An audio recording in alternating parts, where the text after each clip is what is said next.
PNP Police General Nicolas D. Torre III bilang lead runner. Kasama rin sa makabuluhang aktibidad ang command group ng NCRPO sa pangunguna ng Regional Director Police Major General Anthony A. Abirin at Force Commander ng Regional Mobile Force Battalion NCRPO Police Colonel Celso M. Rodriguez. Mula sa 10 kilometro, 5 kilometro hanggang 3 kilometrong kategorya, hindi lamang lakas at stamina ang ipinamalas ng mga lumahok, kundi pagkakaisa, malasakit at dedikasyon para sa bayan.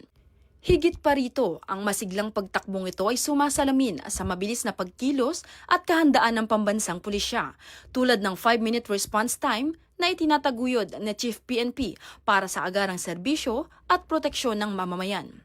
At patuloy itong pinagtitibay ng liderato ni Police Major General Anthony A. Abirin sa ilalim ng kanyang AAA Policy Framework at 5 Guiding Principles.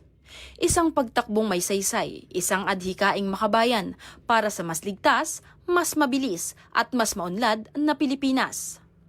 Ito ay napakaganda at nagpapahiwatig ng pagkakaisa na buong pwersa ng PNP.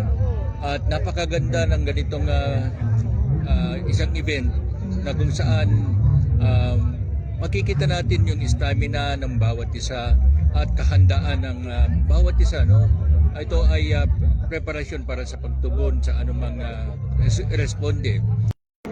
Mula po dito sa Parklinks, Pasig City, ako po ang inyong Police News Network Correspondent, Patrol Woman Bungo, alagad ng batas, tagataguyod ng Balitang Pulis.